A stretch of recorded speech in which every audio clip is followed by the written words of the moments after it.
वंदे मातरम साथियों, आप सभी का एसएससी ऑफिशियल 2 के यूट्यूब चैनल पर मैं स्वागत करता हूं। मैं शत्रुघ्न सर और उम्मीद और आशा करेंगे आप सभी स्वस्थ होंगे, मस्त होंगे, अपने अपने तैयारी में ज़बरदस्त होंगे। हम अपनी ओर से पूरी ताकत से आपको एग्ज़ाम की तैयारी करा रहे हैं। आप अपनी पूरी ताकत से दोगुनी की ओर से जो है इन क्लास को कीजिएगा यदि आपको सिलेक्शन 2026 में प्राप्त करना है तो चलिए आज की क्लास को शुरू करेंगे। उससे पहले आप सभी जो हैं पेपर पेन लेकर साथ में बैठिएगा और जो प्रश्न आपको लगे कि हल हो जाएगा उन प्रश्नों को आप लोग खुद से भी हल करने का प्रयास कीजिएगा। तो ध्यान से देखिएगा फ्रेंड्स, आज की क्लास का ये पहला प्रश्न होगा। प्रश्न में कहा कि दी गई श्रृंखला में प्रश्न चिन्ह के स्थान पर कौन सी संख्या आएगी। तो ये आपके प्रश्न चिन्ह का स्थान है। इस जगह बताना है कौन सी संख्या प्राप्त हो सकती है। तो दिए गए नंबर को ध्यान से आपको देखना है, समझना है। जैसे 3 से 6 पर जाएंगे तो यहाँ पर हम कह सकते हैं कि 3 का 2 गुना हुआ। 6 से आप 18 पर जाइएगा तो 6 का 3 गुना हुआ। 18 से आप 108 पर जाइएगा तो 18 का 6 गुना हुआ। अब आगे क्या होगा ये आपको देखना है। तो देखो 2 से 3 पर गए तो 1 प्लस आप कहोगे, फिर 3 से 6 पर गए तो यहाँ पर आप +3 कहोगे। तो ये आपको सीक्वेंस समझ में यहाँ पर नहीं आएगा। थोड़ा सा आप पैटर्न को समझो। यहाँ से देखो साथियों, 3 गुना 2 करोगे 6 मिलेगा। उसी प्रकार अब आगे जो है 6 गुना 3 करोगे तो 18 मिलेगा। तो यहाँ आपको सिंपल 18 गुना करना है। तो देखो 108 को 18 के साथ मल्टीप्लाई कर देना है। क्या करना है, 108 को 18 से मल्टीप्लाई करना है। 18 8 के 44 हो जाएगा और इधर आपका कहोगे कि यहाँ पर 18 हो जाएगा। लेकिन ये भी पैटर्न आपका यहाँ पर नहीं लगेगा। यहाँ पर आप ध्यान से यदि समझते हो तो 3 दूना 6, चौथिया 18, उसके बाद 18 78 से हो गया। अब आगे जो है आपको क्या करना है ये देखना है। तो हो सकता है आप 2 से 3 पर जाने के लिए आप 1 प्लस किए हो, 3 से 6 पर जाने के लिए 3 प्लस किए हो। तो यहाँ कितना का डिफरेंस है, 2 का डिफरेंस है। तो आगे यहाँ पर 5 प्लस करोगे, आगे यहाँ पर 3 का, आगे यहाँ पर 5, तो यहाँ पर आपका 6 5 11 हो जाएगा। अब देखो आप 108 गुना 11 कर दो। 108 गुना 11 करते हो तो 11 8 के 88 हो जाएगा। 11 कम 11, तो आप कहेंगे 11 88 भी किसी विकल्प में नहीं आएगा। तो यहाँ से कुछ अलग पैटर्न को देखना है, ढूंढना है। थोड़ा सा मैं आपको हिंस देना चाहता हूँ, बहुत समझा दिया। यदि आप इन दोनों को आपस में गुना करते हो तो ये आपको 18 प्राप्त होता है। उसी प्रकार 6 और 18 को गुना करते हो तो 108 प्राप्त होता है। अब सिंपल आपको 18 और 108 को गुना कर देना है। अब सिंपल यहाँ पर क्या करना है साथियों, 18 और 108 को गुना करना है। 8 तिया के 24 हो जाएगा, 8 की 8 होगा। फिर ये आपका 8 0 1 होगा, ये 4 हो जाएगा। 8 2 10, 8 1 9, इधर आपका 1 होगा। तो ध्यान से आप देखा जाए तो साथियों यहाँ पर आपको जो है देखो पहले 8 तिया माफ़ करना, यहाँ पर मल्टीप्लाई सही से कर लेते हैं। 8 के आपका ये 64 हो जाएगा और इधर 8 हो जाएगा। फिर आप 8 × 1 करते हो, 8 0 × 1 0 1, सबको ऐड करोगे 4, 8 6 14, 8 1 9 1, तो 1944 आपका आएगा। यदि आप भी 1944 दिए हैं तो आपके भी यहाँ से राइट आंसर आया। अगला क्वेश्चन देखिएगा और इसका आंसर आप लोगों को कमेंट में बताना है। मैं पहले से ये क्वेश्चन आपके लिए लाया हूँ, तो आप सभी जो हैं साथियों इसका राइट आंसर मुझे कमेंट में ज़रूर बताइएगा। और आप किस एग्ज़ाम की तैयारी आगे करना चाहते हैं वह भी मुझे कमेंट में बताइएगा। तो प्रश्न संख्या 3 को ध्यान से देखते हैं। आप इस वीडियो को अभी तक लाइक नहीं किए हैं तो इस वीडियो को लाइक कीजिए। चैनल पर पहली बार आए हो सब्सक्राइब करके नोटिफिकेशन घंटी को भी साथ में ऑल पर रखिएगा और मुझे अभी सपोर्ट कीजिएगा साथियों, क्योंकि मेरा चैनल डिमोनेटाइज हो चुके हैं। अंदर से मैं पूरी तरह से टूट चुका हूँ। ऊपर से मेरा एक्सीडेंट हो गया था परसों, टोटो ही पलट गया था, जिसके कारण मैं आपको 2-3 दिन वीडियो नहीं दे पाया। मैं तो थोड़ा ठीक हूँ, लेकिन मेरे साथ जो साथी थे उनका पूरा पैर उड़ जो है पूरा घसीट गया है, पूरा ठौना उना भांग गया है। तो इसलिए मैं आपको वीडियो नहीं दे पा रहा था। और मुझे जो है अभी आप थोड़ा सपोर्ट कर दीजिए, थोड़ा सपोर्ट कीजिएगा। मेरा 4000 घंटा वॉच टाइम पूरा दीजिएगा साथियों, मेरा चैनल पुनः मोनेटाइज हो जाएगा। मैं आपको बता दूं, अभी तक मेरा 600 जो है आवर पूरा है, 600 घंटा वॉच टाइम पूरा है, जबकि पुराना आपको 4000 घंटा है मात्र दिसंबर तक में। तो आप सभी सपोर्ट कीजिएगा, वीडियो ज़्यादा से ज़्यादा शेयर कीजिएगा, ज़्यादा से ज़्यादा देखिएगा वीडियो को। जितना आप समय देंगे उतना ही जल्दी मेरा वॉच टाइम पूरेगा। तो प्रश्न संख्या 3 में कहा, उस वेन आरेख का चयन कीजिए जो दिए गए वर्गों के संबंध का सर्वोत्तम प्रतिनिधित्व करता है। तो साथियों इसका प्रतिनिधित्व करना है। जैसे आपके पास 3 शब्द दिया गया है, सूर्य है, चंद्रमा है, पृथ्वी है। तो इसका डायग्राम आपको बनाना है। किस प्रकार बनेगा? देखो, सूर्य और चंद्रमा में कोई संबंध नहीं है, पृथ्वी चंद्रमा के बीच कोई संबंध नहीं है, और सूर्य पृथ्वी के भी बीच कोई संबंध नहीं है। ये डायग्राम तीनों का जो है अलग अलग बनेगा। ये डायग्राम किस प्रकार का होगा तीनों का साथियों? तो तीनों का डायग्राम अलग अलग बना दीजिएगा। यदि आप बी का चयन किए हैं तो बिल्कुल आपका सही आंसर है। बी वाले क्या होगा? आपका राइट आंसर हो जाएगा। चलिए अगला क्वेश्चन को देखिएगा। प्रश्न संख्या 4 बहुत इम्पोर्टेंट है, वेरी इम्पोर्टेंट है। आप सभी इसका आंसर दीजिए।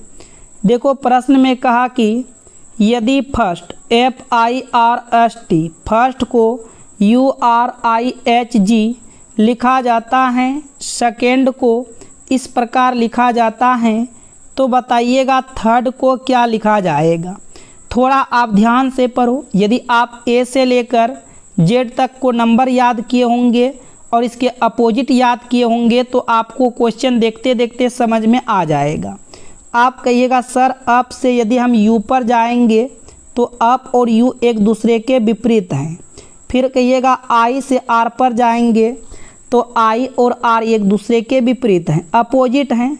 फिर उसी प्रकार R और I भी अपोजिट हैं, S और H अपोजिट हैं, T और G अपोजिट हैं। यहाँ पर आप कहिएगा सभी अपोजिट हैं। उसी प्रकार S और H अपोजिट हैं, E और V आपस में अपोजिट होते हैं, C और X भी आपस में अपोजिट होते हैं, O और L आपस में अपोजिट हैं, N और M अपोजिट हैं, D और W अपोजिट हैं। सभी आपस में क्या होते हैं? अपोजिट होता है। सभी आपस में अपोजिट हैं, इनका भी आपस में अपोजिट लिखेंगे। पहले T का अपोजिट आप देखिएगा तो G होगा, उसके बाद फिर H का अपोजिट यहाँ से S हो जाएगा, यहाँ से हम S को लिख देंगे। I का अपोजिट यहाँ से R लिख देंगे, R का अपोजिट I लिख देंगे, D का अपोजिट W लिख देंगे। तो देखा जाए तो GSRIW कहाँ पर दिया गया है? तो कहिएगा सर ये तो विकल्प A में दिया गया है, तो A आपका राइट होगा। और एग्ज़ाम हॉल में कैसे हल किया जाता है तो आइए मैं अब अगले क्वेश्चन के तरीके को बताऊंगा और एग्ज़ाम हॉल में कैसे प्रश्न को हल करोगे। जैसे इसमें कहा कि लुप्त पद ज्ञात करें, तुरंत आपको लुप्त पद खोजना है। जैसे आपने देखा यहाँ पर लुप्त पद है। अब उसके बाद आपको लॉजिक लगाना है, या तो आप ज़्यादातर इस तरह से हल प्रश्न को कर सकते हो। ठीक है, इस तरह से प्रश्न को हल कर लो। तो सिंपल आप लॉजिक सबसे पहले जो आपको सटीक लगे, जो दिखे आप वही करो।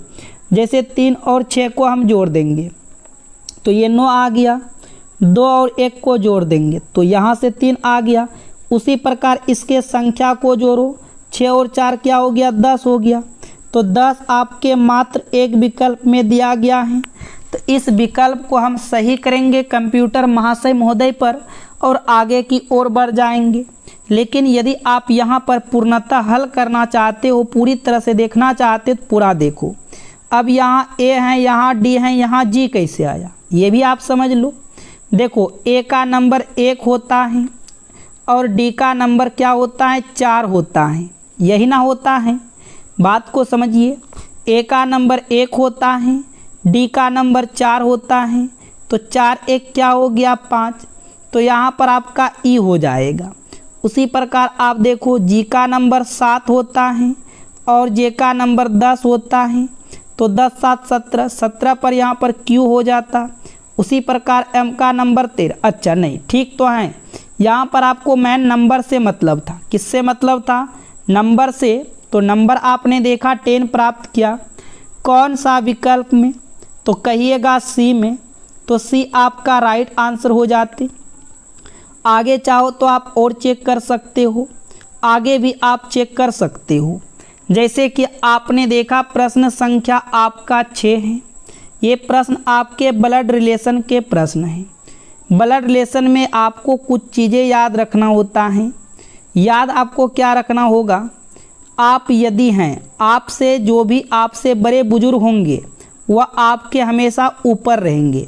आपके बड़े बुजुर्ग आप कहाँ पर रहेंगे? ऊपर। आपके भाई बहन, बड़े का मतलब हुआ माता पिता चाचा चाची, ये सब बड़े हुआ।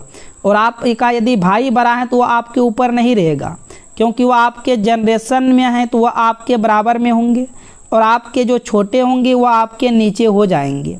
ध्यान दीजिएगा, पति और पत्नी के बीच जो है 2 लाइन दीजिएगा, और जो मेल होगा उनको आप प्लस से लिखिएगा, जो फीमेल होगा उनको माइनस से लिखिएगा। अब देखो मेरे साथ हर तरह के स्टूडेंट जुड़ते हैं, तो मुझे यहाँ पर बेसिक से लेकर हर चीज़ चलना होता है। यदि आपको पहले से ये सब बात मालूम है तो आप वीडियो को स्किप करके आगे बढ़ सकते हैं। आप वीडियो को जो स्किप करके आगे बढ़िए और बनाइए। अब प्रश्न में कहा कि अम जो है अन का बेटा है, तो अन का बेटा कौन है? एन। तो एन ऊपर रहेगा, एम नीचे होगा, क्योंकि बेटा एन का एम है। आगे कहा ओ जो है अन की बेटी है। अन की बेटी कौन है? ओ। तो ओ बेटी है, इसका मतलब एम और ओ आपस में भाई और बहन हैं। तो पूछा ओ अम से किस प्रकार संबंधित हैं? तो बताओ, जिसके साथ से लगा है वही पूछेगा। तो अम ने ओ को क्या कहेगी? तो हम अभी तुरंत बताएं, ओ और एम आपस में भाई बहन हैं। एम यदि लड़का है तो ओ लड़की है, तो एम ओ की कौन हो गई? तो वह बहन हो जाएगी। कौन हो जाएगी? तो वह बहन हो जाएगी। यदि आप बी का चयन किए हैं तो बिल्कुल आपके राइट आंसर दिए हैं। अगला क्वेश्चन देखिएगा, प्रश्न संख्या आपके 8 हैं। इसमें कहा कि शब्दों को शब्दकोश क्रम में व्यवस्थित करें। शब्दों को शब्दकोश क्रम में व्यवस्थित करें और वह शब्द चुनें जो सबसे पहले आता है। तो आप यदि इस टाइप के कभी भी प्रश्न आते हैं तो आपको हमेशा ऑप्शन पर नज़र डालना है। जैसे कि ऑप्शन के शुरुआती लेटर में देखो हर जगह ऐप हैं, इसका मतलब इनमें से कोई भी पहले आ सकता है। सेकेंड नंबर पर आर हैं, तो यहाँ भी सभी में सेकेंड नंबर पर आर हैं, तो कोई भी आ सकता है। थर्ड नंबर पे देखो ओ हैं, तो यहाँ भी देखो थर्ड नंबर पे सभी में ओ हैं, तो कोई भी आ सकता है। अब देखो यहाँ पर फोर्थ नंबर में जी हैं, यहाँ एन है, यहाँ एम है, यहाँ डब्लू हैं। तो आप ही बताओ सबसे पहले कौन आएगा? सबसे पहले जी को लिखा जाएगा या एन को लिखा जाएगा या एम को लिखा जाएगा या डब्लू को लिखा जाएगा? जब हम ABCD लिखना शुरुआत करेंगे, जी एन एम डब्लू में मौका मिले सबसे पहले जी को लिखा जाएगा। तो देखते देखते आपने यहाँ पर 3 विकल्प को रॉन्ग किए। इसका मतलब फ्रॉग जो है सबसे शुरुआती अक्षर पर आएगा, फ्रॉग जो है सबसे पहले चुना जाएगा। इसलिए साथियों आपका यहाँ से ए जो होगा बिल्कुल राइट आंसर होगा। ए क्या हो जाएगा? बिल्कुल सही आंसर हो जाएगा। चलिए अगला क्वेश्चन देखिएगा, प्रश्न संख्या आपका 9 है और ये प्रश्न आपके कैलेंडर के हैं। जैसा कि प्रश्न में कहा, यदि 25 जनवरी 2026 रविवार था तो 26 जनवरी 2026 को सप्ताह का कौन सा दिन होगा। देखो एक ही दिन का अंतर हो रहा है, इस भी आपका 26 ही है। यदि 25 जनवरी को रविवार होगा तो 26 जनवरी को क्या होगा। ये तो बहुत सिंपल क्वेश्चन पूछा गया है। तो देखो सोमवार हो जाएगा, होगा कि नहीं होगा। जैसे मान लो आज कई तारीख है, आज 23 तारीख है और आज मान लो क्या है 23, मान लेते हैं आज 23 अगस्त है ना। तो 23 अगस्त को जो है आपका रविवार है। तो हम आगे पूछेंगे कि बताओ 24 अगस्त 2026 को क्या होगा। तो सोमवार होगा कि नहीं होगा, बिल्कुल होगा। तो इसलिए आपका राइट आंसर क्या होगा, सोमवार हो जाएगा।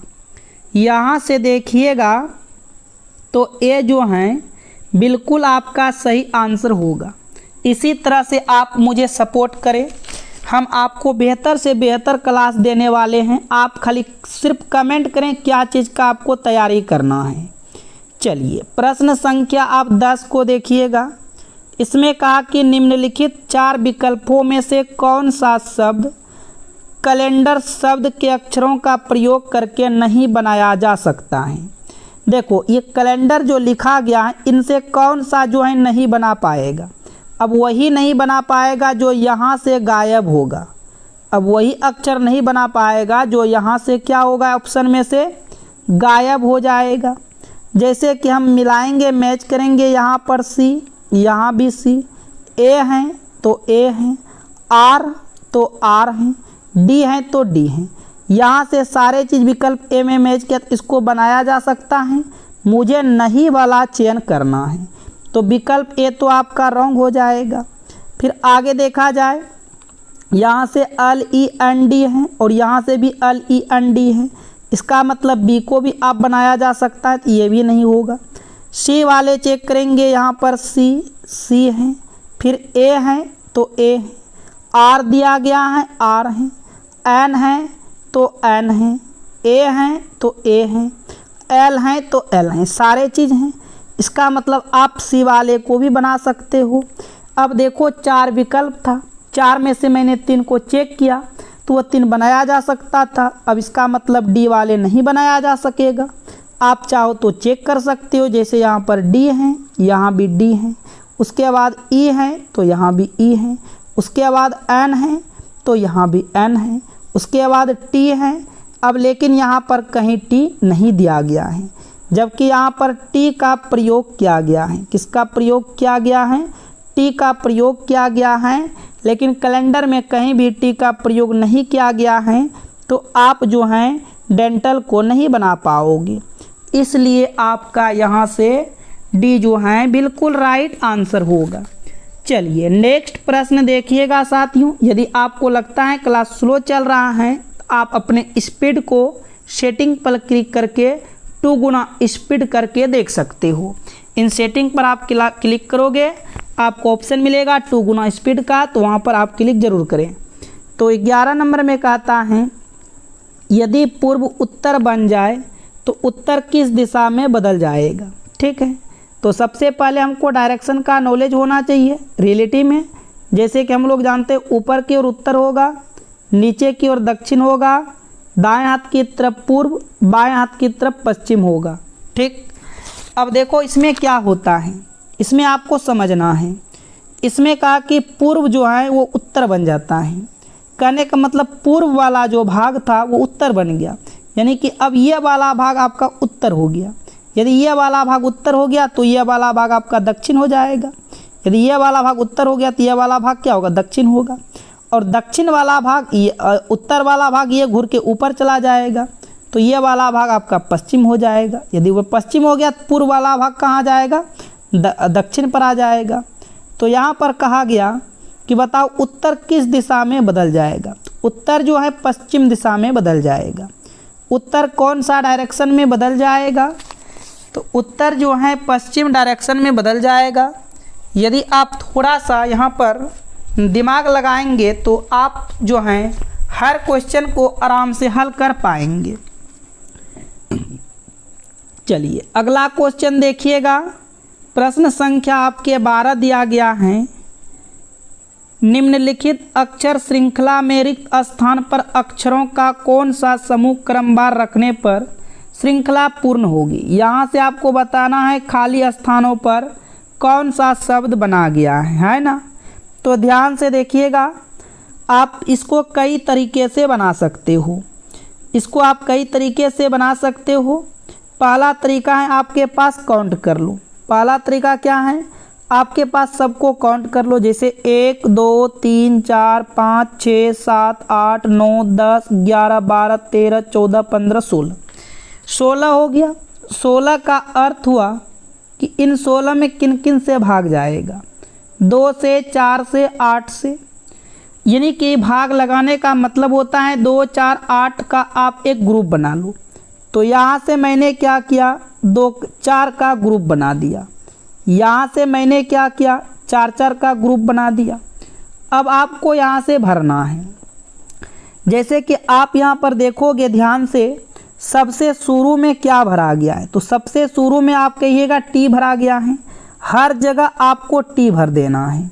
शुरुआती पे क्या भर देना है आपको, यहाँ पर हर जगह टी रख देना है। यहाँ पर भी टी रख देना है, जहाँ जहाँ पर खाली है टी रख दिए टी। उसके बाद देखा जाए तो इनके अंत में क्या भरा गया है, तो अंत में हर जगह एच भरा है, तो यहाँ पर भी आपको एच रखना है। उसके बाद यहाँ थर्ड स्टेप पर खाली है, तो मैं थर्ड स्टेप पर देख पा रहा हूँ ओ भरा है, तो ओ को रखो। यहाँ पर सेकेंड स्टेप पर खाली है, सेकेंड स्टेप पर हर जगह मैं देख पा रहा हूँ पी है, तो यहाँ पर पी भर दो। उसके बाद लास्ट स्टेप पर क्या था, एच था, तो एच भरें। आपने क्या भरें उन पर डिपेंड करता है। अभी टी को भरें, फिर एच को, फिर टी को, फिर ओ को, फिर टी पी को, फिर टी को, फिर एच को। तो ये चीज़ आप देखो कहाँ पर हैं, T H T O P T H. देखा जाए तो ऐसा जो है विकल्प सी में कुछ दिया गया है, तो सी वाले को आप राइट कीजिएगा। किसको राइट कीजिएगा, यहाँ से सी वाले आपका बिल्कुल सही आंसर होगा। तो इसी टाइप के अगले क्वेश्चन को देखेंगे। प्रश्न संख्या आपके 13 हैं। इसमें कहा कि 16 लोगों की एक कतार में जोया जो हैं सामने से 8वें स्थान पर हैं, उसके आगे कितने लोग हैं। तो इस टाइप के कभी भी प्रश्न आते हैं। 16 लोग हैं कुल, 8 प्लस राइट माइनस 1 कर देंगे, अपने आप उत्तर निकल कर आएगा। 8 में से 1 चला जाएगा, 7 होगा राइट। 16 माइनस 7 करोगे तो आपके राइट से होगा 9। यानी कि हम कह सकते हैं आगे या पीछे पूछ लिया जाए तो जोया का स्थान जो है 9 होगा। यदि आप यहाँ पर सी का चयन किए हैं तो बिल्कुल आपके जो है राइट आंसर होगा। नेक्स्ट प्रश्न है साथियों, प्रश्न संख्या आपका 14। वेरी वेरी इम्पोर्टेंट है, मोस्ट इम्पोर्टेंट है। इसमें देखो कहता है यदि एक घड़ी हर घंटे में 5 मिनट आगे चलती है, यदि एक घड़ी हर घंटे में 5 मिनट आगे चलती है तो 6 घंटे में वो कितने मिनट आगे चलेगी। अब मान लो ये क्या है, एक घड़ी है, एक क्लॉक है। बात को यहाँ पर समझ लीजिए, बात को यहाँ पर आपको समझ लेना है। वह हर घंटे में 5 मिनट आगे बढ़ता है।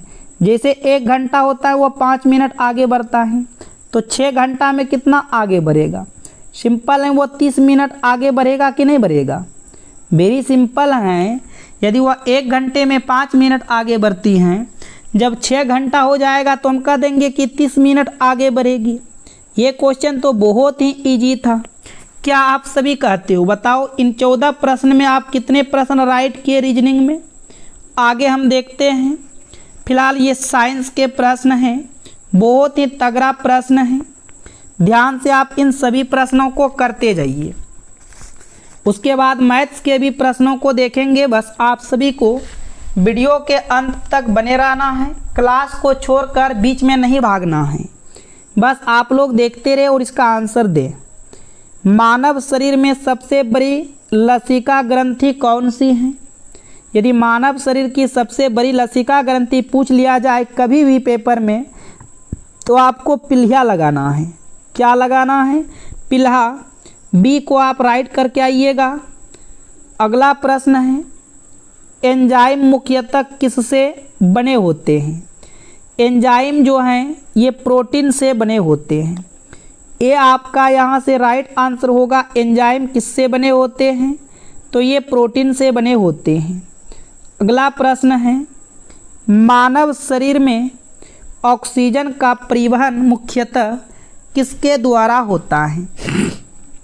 तो मानव शरीर में ऑक्सीजन का परिवहन मुख्यतः हीमोग्लोबिन के द्वारा होता है। यहाँ से आपका ए बिल्कुल सही आंसर हो जाएगा। नेक्स्ट क्वेश्चन देखिएगा साथियों। अगला प्रश्न है, सूर्य ऊर्जा का उत्पादन मुख्यतः किस प्रक्रिया से होता है? तो सूर्य में ऊर्जा का उत्पादन मुख्यतः किस प्रक्रिया से होता है? तो नाभिकीय संलयन से होता है। ये आपका यहाँ से राइट आंसर होगा। अगला क्वेश्चन है, यदि बल विस्थापन की दिशा में लंबवत हो तो किया गया कार्य कितना होता है? तो राइट आंसर होगा शून्य होता है। कितना होता है? शून्य होता है। बी आपका सही आंसर होगा। अगला प्रश्न है, चूने के पानी में CO2 प्रवाहित करने पर वह किस रंग का हो जाता है? तो वह दुधिया यानी सफ़ेद रंग का हो जाता है। यहाँ से देखा जाए तो बी आपका राइट उत्तर होगा। अगला क्वेश्चन है साथियों, मानव शरीर में इंसुलिन हार्मोन का निर्माण किस अंग में होता है? तो मानव शरीर में इंसुलिन हार्मोन का निर्माण जो है अग्नाशय अंग में होता है। कहाँ पर होता है? अग्नाशय अंग में। डी आपका यहाँ से राइट उत्तर होगा। अगला क्वेश्चन है, फ्यूज तार का गलना कैसा होना चाहिए? तो फ्यूज तार का गलना कैसा होना चाहिए? तो कम होना चाहिए। कैसा होना चाहिए? कम। ये आपका सही आंसर होगा। अगला क्वेश्चन है, जल में घुलने पर क्षार किस आयन को मुक्त करते हैं? तो जल में घुलने पर क्षार जो हैं हाइड्रोक्साइड आयन को मुक्त करते हैं। ये आपका यहाँ से सही आंसर होगा। नेक्स्ट प्रश्न है, विद्युत जनरेटर किस सिद्धांत पर कार्य करता है?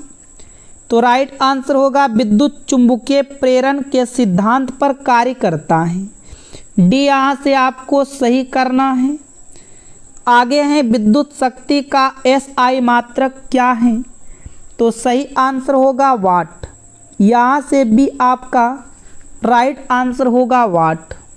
अगला प्रश्न है, मानव शरीर में पीलिया का मुख्य कार्य क्या है? तो मानव शरीर में पीलिया का मुख्य कार्य होते हैं पुराने RBC को नष्ट करना और रक्त भंडारण करना। यहाँ से देखिएगा ए बिल्कुल आपके राइट आंसर होगा। अगला प्रश्न है साथियों, मांसपेशी को हड्डी से जोड़ने वाले ऊतक को क्या कहते हैं? तो मांसपेशी को हड्डी से ऊतक को जोड़ने वाले को टेंडन कहते हैं। यदि आप यहाँ से बी का चयन किए हैं तो राइट आंसर है। अगला क्वेश्चन देखिएगा, धातुओं की प्रतिक्रियाशीलता श्रेणी में सबसे ऊपर कौन सी धातु होती है? तो पोटासियम होती है। ये आपका राइट आंसर होगा पोटासियम। पृथ्वी की सतह पर गुरुत्वीय त्वरण का मान लगभग कितना होता है? तो 9.8 मीटर प्रति सेकेंड स्क्वायर होता है। बी यहाँ से आपका बिल्कुल राइट आंसर होगा। अगला क्वेश्चन है, मानव कान द्वारा सुनी जा सकने वाली ध्वनि की आवृत्ति सीमा कितनी होती है? 20 हर्ट्ज से 20,000 हर्ट्ज होता है। ये देखा जाए तो यहाँ से आपका राइट आंसर होगा। अगला क्वेश्चन है, पौधों में जल एवं खनिज लवण ऊपर की ओर किसके माध्यम से पहुँचते हैं? तो जाइलम ऊतक के माध्यम से। बी यहाँ से आपका राइट आंसर होगा जाइलम ऊतक के माध्यम से। अगला प्रश्न है, कार्य करने के लिए किन दो राशियों की आवश्यकता होती है? तो राइट आंसर होगा बल और विस्थापन। सी आपका बिल्कुल यहाँ से राइट आंसर होगा बल और विस्थापन। नेक्स्ट क्वेश्चन है, मानव हृदय में ऑक्सीजन युक्त रक्त किस कक्ष में आता है? तो राइट आंसर होगा बायां अलिंद में आता है। ए यहाँ से देखा जाए तो राइट आंसर होगा बायां अलिंद। अगला प्रश्न है, मानव शरीर में पित्तरस का निर्माण किस अंग में होता है? तो ये होता है यकृत में। यदि आप डी का चयन किए हैं तो राइट आंसर दिए हैं यकृत। अगला प्रश्न है साथियों, प्रकाश संश्लेषण की प्रक्रिया में पौधे मुख्यतः किस गैस का उपयोग करते हैं? तो इसका जवाब होगा कार्बन डाइऑक्साइड गैस का उपयोग करता है। ए यहाँ से बिल्कुल आपका राइट होगा। अगला क्वेश्चन है, कैल्शियम कार्बोनेट को गर्म करने पर कौन सी गैस मुक्त होती है? तो कार्बन डाइऑक्साइड। ए यहाँ से देखा जाए तो राइट आंसर होगा। अगला क्वेश्चन है, रक्त का थक्का जमाने में कौन सी रक्त कोशिकाएं मुख्य भूमिका निभाती हैं?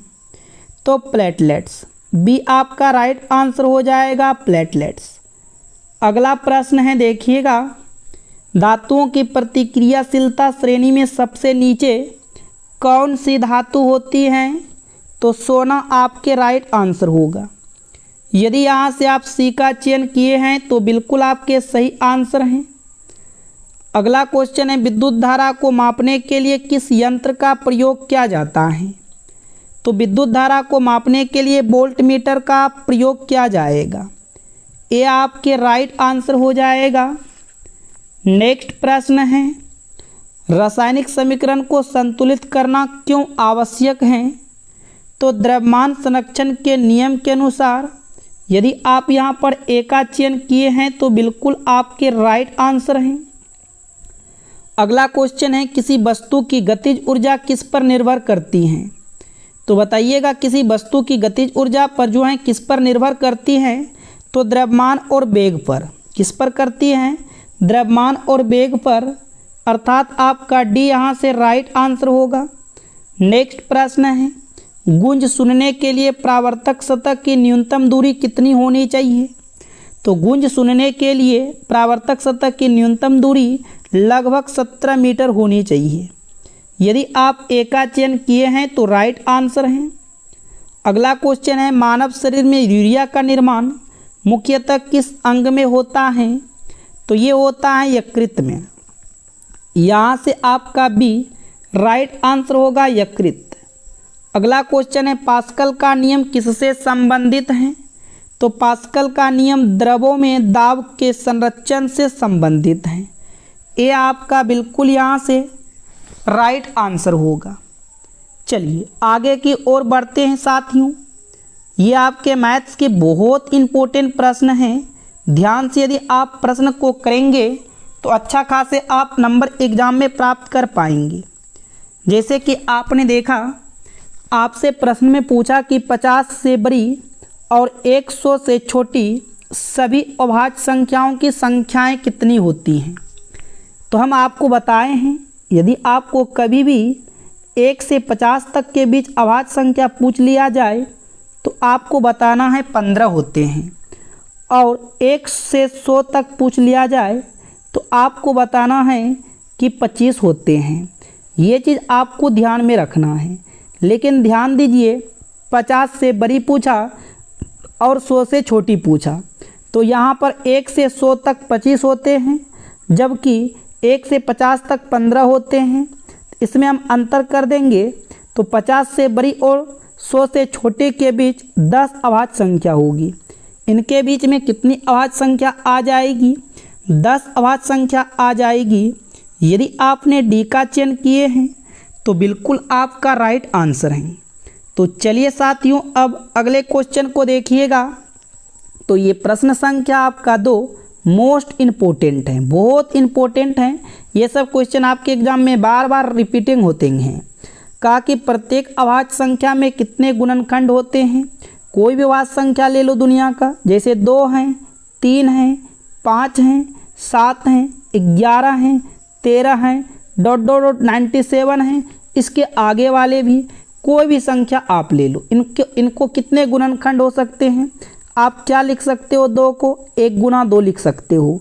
3 को क्या लिख सकते हो? 1 गुना 3 लिख सकते हो। 5 को क्या लिख सकते हो? 1 गुना 5 लिख सकते हो। 13 को क्या लिख सकते हो? 1 गुना 13 लिख सकते हो। मैं देख पा रहा हूँ कि सभी का 2 गुणनखंड होते हैं, 2 से ज़्यादा नहीं हो सकते हैं, 2 से ज़्यादा किसी का भी नहीं हो सकते हैं। इसलिए आपका यहाँ से डी जो है बिल्कुल राइट आंसर होगा। तो चलिए साथियों, अब अगले प्रश्न की ओर बढ़ते हैं। प्रश्न संख्या आपका ये 3 है। इसमें से देखो कह रहा है कि 5 क्रमागत पूर्णांकों का योग, क्रमागत मतलब होता है लगातार, 5 क्रमागत पूर्णांकों का योग जो है 235 है। तो 5 पूर्णांकों में से कौन सा अभाज्य है? तो सबसे अच्छा बात है, हमेशा 235 को 5 क्रमागत संख्या 5 से भाग दे दो। 5 चौक 20, 5 सत्ते 35। ये आप एवरेज जो निकलता है, माध्य जो निकलता है, ये बीच वाला निकलता है। इसका मतलब ये बीच वाला 47 आया। बीच में कौन होगा? 47 होगा। तो मुझे 5 संख्या लेना है, 2 संख्या इधर ले लो, 2 संख्या इधर ले लो। 47 के बाद इधर 48 हो जाएगा, इधर 49 हो जाएगा। 47 के पहले इधर 46 होगा, इधर आपका 45 होगा। इनमें साथियों आपसे पूछा अभाज्य, 45 आपका अभाज्य नहीं है, 46 अभाज्य नहीं है, 48 अभाज्य नहीं है, 49 अभाज्य नहीं है। तो 5 क्रमागत पूर्णांक संख्या में अभाज्य आपका 47 निकला। 5 क्रमागत पूर्णांक संख्या में अभाज्य आपका क्या निकला? 47 निकला। और आपने 47 का चयन किए, आपका राइट आंसर आया सी। चलिए अब अगले क्वेश्चन को देखेंगे। प्रश्न संख्या आपका ये रहा 4। इनमें से कहा कि 13 क्रमागत पूर्णांक संख्याओं का योग 1339 है। इन संख्याओं में से अभाज्य संख्याओं का योग कितना होगा? देखो उसी टाइप के प्रश्न हैं। आपको इनमें से क्या करना है? 1339 में 13 से भाग लगाना है, क्योंकि 13 लगातार क्रमागत संख्या है। तो 13 एकम 13, 0 13 त्रिक 39। ये आपका माध्य जो है बीच वाले निकल कर आया। 103 आप कहाँ पर रखोगे? 103 आपको बीच में रखना है। तो यहाँ पर हमने 103 को रखे। कुल संख्या आपका 13 है। 13 में से आपको 6 संख्या ये साइड रखना पड़ेगा, 6 संख्या ये साइड रखना पड़ेगा, तभी तो आपका 13 पूरेगा। बीच में आपका 103 रहेगा। तो 1 2 3 4 5 6 आगे काउंट करेंगे 1 2 3 4 5 6।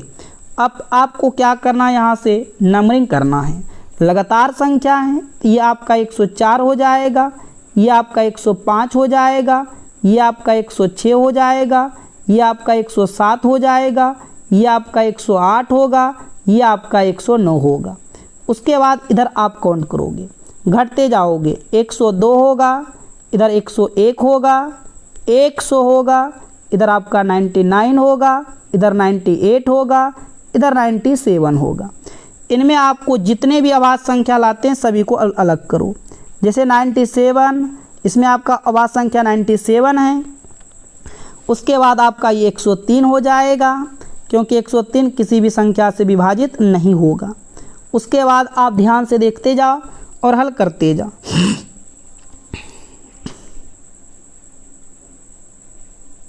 और देखो कौन कौन हो रहा है? 102, 104, 105, 106, 107। 107 किससे कटता है? 107 किसी से नहीं कटेगा, 107 हो जाएगा। चेक कर लेते हैं। 3 तिया 9, 7 17, 10 7 1 8, 4 से नहीं जाएगा। अब सभी को जोड़ो। 7 3 10, 10 7 17 की 7 हो जाएगा। देखो 7 3 10, 10 7 17 की 7 हो जाएगा। इधर आपका फिर साथियों यहाँ पर जोड़िएगा दहाई को दहाई के साथ। तो इधर आपका 0 0 9 1 10 के 0 हो जाएगा। और इधर आपका जो है हासिल बचा 1 1 2 2 और 1 3। यहाँ पर आपका और कोई अभाज्य संख्या निकल रहा है ना? यहाँ से आपका 101 क्या अभाज्य संख्या नहीं है क्या? 101 भी तो आपका हो जाएगा। 107 हो गया, उसके बाद 101 भी तो हो जाएगा, 101 भी होगा। आप इन सभी को जोड़ो। 7 1 8। ध्यान से आप यहाँ पर जोड़ने का प्रयास करें। यहाँ पर आपको जोड़ देना है।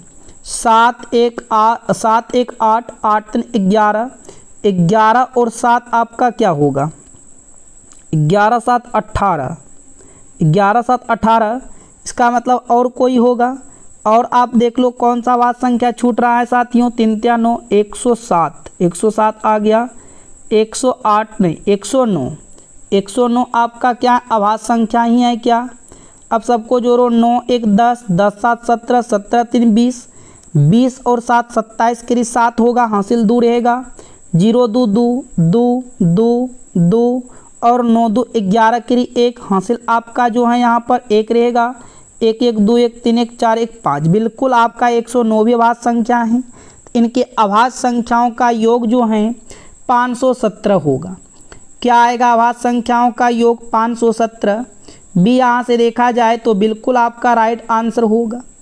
अब आइए प्रश्न संख्या 5 को आप हल कीजिए, खुद से हल कीजिए। पहले बोला प्रथम 5 अभाज्य संख्याओं का योग, तो प्रथम पहला अभाज्य संख्या 2 है, दूसरा 3 है, तीसरा 5 है।